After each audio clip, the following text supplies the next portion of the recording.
ओवळा माजिवडा विधानसभा मतदारसंघामध्ये मुख्यमंत्री म्हणून एकनाथ शिंदे साहेब या राज्याचं नेतृत्व करत असताना ठाणे शहरासाठी ह्या विहिरीच्या पुनरुज्जीवनासाठी त्यांनी 50 कोटी रुपयाची तरतूद केली होती आणि माझ्या विधानसभा मतदारसंघामध्ये 56 विहिरी आहेत ओवळा माजिवड्यामध्ये।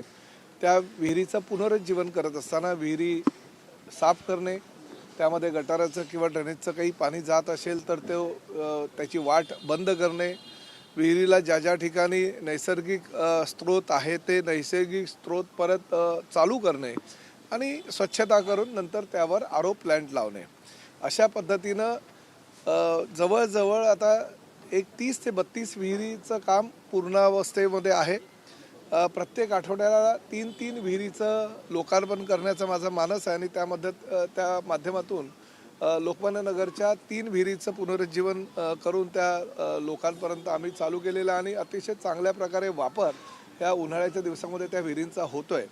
आता आमचे ज्येष्ठ नगरसेवक संजय भोईर यांच्या प्रभागामध्ये माजिवडा गाव आणि पुढे नळपाडा परिसरामध्ये 2 अशा पद्धतीनं 3 विहिरींचं लोकार्पण आज आपण करतोय आणि त्याचबरोबर माजिवडा गावामध्ये अजून 3 विहिरी आहेत, त्याचं कामसुद्धा आपण चालू करतोय। आणि हे काम करत असताना ह्या गोष्टीची आम्हाला जाणीव झाली की गेल्या महिन्याभरामध्ये ज्या ज्या विहिरी आम्ही लोकांसाठी चालू केल्या त्याचं पाणी फार मोठ्या प्रमाणात वापर होतोय। आताही आपण बघितली ही जी विहीर आहे ती वापरावीला पडून होती, म्हणजे कचरा कुंडी म्हणून त्याचा वापर होत होता।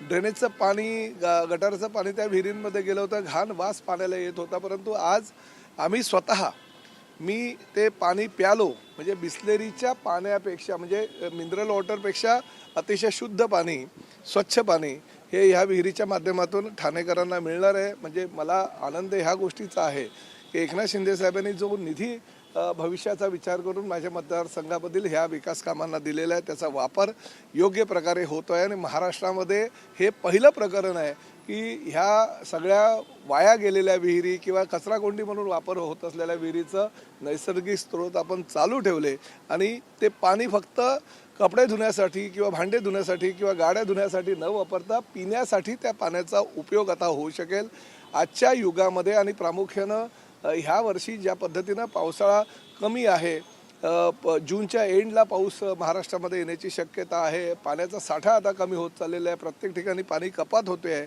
अशा वेळेस ह्या विहिरीच्या पुनरुज्जीवनामुळे एक सर्वसामान्य नागरिकांना बळ मिळालेलं आहे आणि त्या माध्यमातून ह्या पाण्याचा वापर आता मोठ्या प्रमाणात होणार आहे। आव्हानानंतर अनेक जण पेट्रोल डिझेलची बचत व्हावी यासाठी इलेक्ट्रिक वाहनांचा पर्याय निवडले। आता उपमुख्यमंत्री एकनाथ शिंदे यांनी सुद्धा इलेक्ट्रिक वाहनाने मुंबईच्या दिशेने ते गेले। बरोबर आहे, माननीय मुख्यमंत्री, माननीय उपमुख्यमंत्री आणि त्याचबरोबर राज्यातील मंत्र्यांनी सुद्धा आपल्या वाहनांचा ताफा कमी करावा। ज्या 7-7, 8-8 गाड्या आमच्या वाहनांमध्ये होते, मी स्वतः सुद्धा 3 गाड्या माझ्या ताफ्यातल्या कमी केलेल्या आहेत। त्यामुळे आमच्या ताफ्यातल्या गाड्या जेवढ्या आवश्यक आहेत तेवढ्याच गाड्या ठेवणं आणि पर्यावरणपूरक गाड्याचा वापर करणं। मला तर तुम्हाला कल्पना आहे की त्यावेळेस बऱ्याच प्रमाणामध्ये ट्रोल करण्यात आलं होतं, पण देशातली पहिली टेस्ला गाडी मी घेतली होती पर्यावरणपूरक आणि त्याचा वापरही आमच्या कुटुंबामध्ये चालू आहे। माझा नातू त्याचा वापर तर शाळेमध्ये जायला जास्तीत जास्त मोठ्या प्रमाणात करतोय। त्यामुळे सगळीकडे माननीय पंतप्रधानांनी जे आवाहन केले त्या आव्हानाचा विचार करून अनेक आमच्या मंत्र्यांनी विदेश दौरे रद्द केलेले आहेत। आशिष शेलार आहेत किंवा आमचे अजूनही काही मंत्रीगण होते ज्यांचे दौरे निश्चित झाले होते, विधानसभेचे अध्यक्ष होते, त्यांनी आपला दौरा जपानचा आहे तो रद्द केला। त्यामुळे पंतप्रधानांच्या आव्हानाला राज्यातील सर्वसामान्य आमच्या लोकांनी आणि त्याचबरोबर मंत्र्यांनी सुद्धा तो संदेश विचारात घेऊन कार्यभार चालू केला। तुम्ही आवाहन करा। मी परिवहन मंत्री म्हणून तर जेवढी पर्यावरणपूरक गाडी चालू केलेली आहे ती पहिल्याच दिवशी मी स्वतः गाडी घेऊन त्याचं आवाहन केलं होतं। तुमच्या माहितीकरता एकमेव डिपार्टमेंट आमच्या मंत्रिमंडळातील आहे की 2035 हे साल आमच्या एस टी महामंडळामध्ये महत्त्वाचं ठरेल, कारण एस टी महामंडळाच्या ज्या काही 20,000 बसेस आता आहेत ज्या आम्ही डिझेलच्या बसेस वापरतोय पूर्णतः इलेक्ट्रिक व्हेकल करण्याचा आम्ही निर्धार केलेला आहे आणि त्या माध्यमातून तसं प्लॅनिंग आम्ही केलेलं आहे। आणि त्याचबरोबर राज्यामध्ये 200 ठिकाणी PPP तत्वावर आम्ही चार्जिंग स्टेशन उभारतोय जेणेकरून 2035 साली आमचं एस टी महामंडळ पूर्णतः पर्यावरणपूरक होईल. सर, विरोधक मोठ्या प्रमाणात टीका करताना पाहायला म्हणतात. अमोल कोल्हे असं म्हणतात की अबकी बार तोंड दाबून मुख्यांचा मार. नाही बघा, आता विरोधक आहे, दुसरं काय, त्यांना हे जुने सगळ्याच्या म्हणी वगैरे ते आता आठवणारच, कारण विरोधकांनी विरोधकांचं काम करावं. परंतु हे गोष्टसुद्धा मान्य करायला पाहिजे की आदरणीय पंतप्रधान नरेंद्र मोदी यांनी ज्या पद्धतीनं देश पुढे नेण्याचा प्रयत्न केलेला आहे, देशामध्ये महाराष्ट्र अजून पुढे नेण्याचं काम मुख्यमंत्री देवेंद्रजी आणि उपमुख्यमंत्री एकनाथ शिंदे साहेब आणि सुनेत्राताई करतायत. त्या माध्यमातून आपला राज्य आणि आपला देश पुढे नेण्याचं काम महायुती आणि एनडीए सरकारच्या माध्यमातून चालू आहे. देखील वापरता येणार नाही, निर्देश दिले. काल बरोबर आहे. घोड्यावरनं आंदोलन केलं होतं, जनजागृती केली होती महापालिकेत येऊन. त्यांनी देखील सांगितलं की इलेक्ट्रिक गाड्या वापरा आणि एसटीने प्रवास करा असं. जितेंद्र आव्हाडांचं वजन त्या घोड्याला पेलवलं हे माझ्या दृष्टीनं फार महत्त्वाचं आहे, कारण मी जेव्हा घोड्यावरून त्यांची सवारी जाताना बघत होतो, मला त्या घोड्याची दया येत होती की यांचं वजन त्यांना पेलवेल की नाही. परंतु नशिबानं ते 2 मिनटं फक्त घोड्यावरून त्यांनी प्रवास केला आणि नंतर उतरलेत. मला असं वाटतं की त्यांनी फक्त कालचा दिवस घोड्यावरून प्रवास न करता रोजच्या जीवनांमध्ये त्यांनी मुंबईला जाताना येताना जर घोड्यावरून त्यांनी प्रवास केला तर निश्चितपणे पर्यावरणाची पण हानी होणार नाही आणि अतिशय चांगल्या प्रकारे पर्यावरणपूरक विरोधी पक्षाचा सदस्य काम करतोय, अशी जो मेसेज त्यांना कालच्या माध्यमातून द्यायचा होता ते देऊ शकतो. काटकसर करण्यात आली, त्यांनी काल देखील सांगितलं नाही, काटकसर करतो. नाही, बरोबर आहे, चांगली गोष्ट आहे. फक्त काटकसर त्यांनी फोटो सेशनसाठी न ठेवता पूर्ण वेळ 24 तास त्यांनी त्या काटकसरीचं पालन करावं, बाहेरही करावं आणि घरातही करावं. तर राष्ट्रवादीतला वाद शिगेला पोहोचलेला आहे.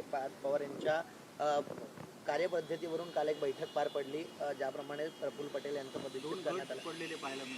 नाही बघा, राष्ट्रवादी काँग्रेसचा तो अंतर्गत प्रश्न आहे. आज आदरणीय अजितदादा पवार यांच्या निधनानंतर झालेल्या निवडणुकीमध्ये प्रचंड मताधिक्यानं सुनेत्राताई पवार ह्या निवडून आलेल्या आहेत. सर्व उमेदवारांचं डिपॉझिट जप्त करून काही गोष्टी अनावधानाने ह्या घडत असतात, परंतु शेवटी तो त्यांचा वैयक्तिक आणि त्यांच्या पक्षाचा तो प्रश्न आहे. त्यामुळे त्या प्रश्नावर किंवा त्या विषयावर न बोलणं बरं. त्या गोंधळानंतर रोहित पवार असं म्हणतात की तटकरे आणि प्रफुल्ल पटेल यांचे 10 ते 12 आमदार हे भाजपमधून निवडणूक लढतील आणि शिवसेनेचे सुद्धा काही आमदार हे कुठून भाजपमध्ये जातील. मुख्यमंत्र्यांनी असं लिहून द्यावं की ते राज्यामध्ये अनेक भोंदू जे खरात सारखे होते, जे भविष्यवाणी करणारी लोक होती, अनेक भोंदू बाबा राज्याच्या पोलीस खात्यानं पकडलेले आहेत. मला असं वाटतं ह्या भोंदू बाबांच्या अटकेनंतर कुणाला तरी राशी भविष्य सांगण्याचं वेध लागलेले असेल, म्हणून ती जबाबदारी ज्योतिषशास्त्राची जर रोहित पवारांनी घेतली असेल तर चांगलं आहे. आम्ही सुद्धा आमच्या भविष्यासाठी त्यांच्याकडे हात दाखवण्यासाठी निश्चितपणे जाऊ. ते का बघा, शरद पवार साहेब हे ह्या राज्याचे सर्वात ज्येष्ठ नेते आहेत. वयाची या 85-86व्या वर्षी सुद्धा रस्त्यावर उतरून ते जनतेसाठी कामं करत असतात आणि असा नेता जर काही आजारपणाशी झुंज देत असेल तर अशा वेळेस महाराष्ट्राची ती संस्कृती आहे, त्यांना भेटायला जाणं, त्यांच्या तब्येतीची विचारपूस करणं. सुनील तटकरे ज्येष्ठ नेते आहेत आणि त्यामुळे त्यांची विचारपूस करायला, कारण त्यांच्याच पक्षामध्ये ते होते, त्यामुळे करायला गेलं तर काही वावगं काही नाही. उद्या भविष्यामध्ये आम्हालाही जर काही अशी माहिती कळली तर आम्ही पवारसाहेबांना भेटायला जातो. त्यामुळे मला असं त्या भेटीमध्ये राजकारण आहे असं वाटत नाही.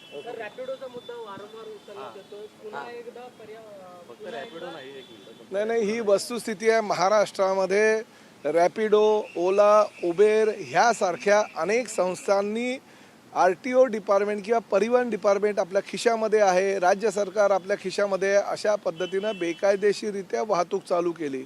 अनेक ठिकाणी 2 व्हीलरच्या अपघात घडलेले आहेत. 2 व्हीलरच्या मागे बसलेल्या जो पॅसेंजर आहे ते महिला पॅसेंजर आहे, त्यांच्यावर काही अतिप्रसंग घडलेले आहेत. काही ठिकाणी अपघाती मृत्यू झालेले आहेत. असे अनेक गुन्हे राज्यामध्ये आणि प्रामुख्यानं MMR क्षेत्रामध्ये घडलेले आहेत. तक्रारी आमच्याकडे आल्यात. आम्ही वारंवार त्यांना नोटिसेस दिल्या ह्या रॅपिडो, ओला, उबेरवाल्यांना, कारण त्यांनी कुठल्याही प्रकारे त्यांच्याकडे परवानगी नाही आहे. त्यांनी आमची परवानगी न घेता किंवा कागदपत्र त्यांना सादर करायला सांगितलेले असतात आणि कुठलेही कागदपत्र सादर केलेले नाही आणि बेकायदेशीररित्या हजारो टॅक्सीज किंवा हजारो बाईक टॅक्सीज ते रस्त्यावर उतरत आहे. पर्यावरणपूरक फक्त इलेक्ट्रिक बाईकला परमिशन असताना ते पेट्रोल डिझेलच्या बाईकसुद्धा रस्त्यावर उतरवत आहेत आणि त्यामुळे त्यांनी जो निर्माण केलेला ॲप आहे तो ॲपच रद्द करावा अशी मागणी परिवहन आयुक्त म्हणून आमचे राजेश नार्वेकर आणि परिवहन मंत्री म्हणून मी स्वतः राज्याच्या पोलीस दलाला केलेलं आहे, सायबर क्राईमला तशी विनंती केलेली आहे आणि नक्कीच 2 दिवसामध्ये त्यांचं ॲप बंद झाल्यानंतर हे बेकायदेशीर वाहतूक करणाऱ्या सर्व ज्या बाईक आहेत त्या आम्ही ब्लॅकलिस्टेड करणार आहोत.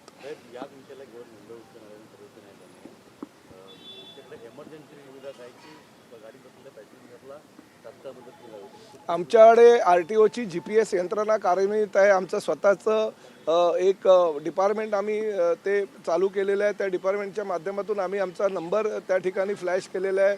त्यावर येणाऱ्या सगळ्या ज्या तक्रारी आहे तक्रारीचं ते आमच्या कमांड कंट्रोल रूममधनं निवारण केलं जातं. अशा अनेक तक्रारी आल्यानंतर आमच्या RTOच्या माध्यमातून त्यावर सुधारणा केली जाते. परिवहन विभागाचे मंत्री आपण झाल्यापासून ओला उबर रॅपिडो असेल त्या सर्व बाबत आपण आवाज उठवतो पण आजपर्यंत यश आलं नाही यश बघा जेवढं करता येईल तेवढी कारवाई आम्ही करतोय. ज्या कंपन्या आहेत त्या जाणीवपूर्वक करतायत. आता अनेक ठिकाणी म्हणजे जम्मू काश्मीरमध्ये रॅपिडोला बॅन केलं आहे, अनेक राज्यामध्ये रॅपिडोला बॅन केलेलं आहे.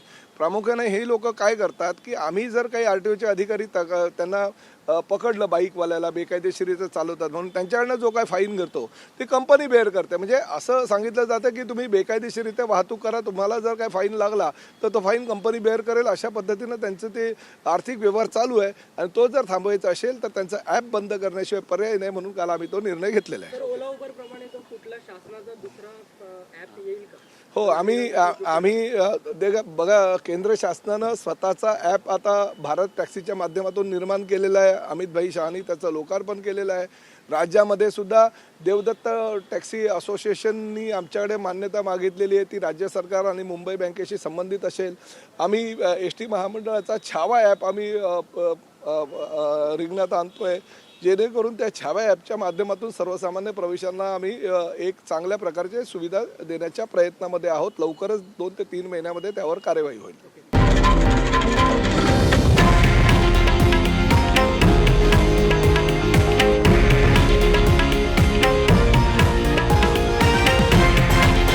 हे आहे देशातील नंबर 1 न्यूज नेटवर्क आणि आपण पाहत आहात TV9 मराठी, एकमेव.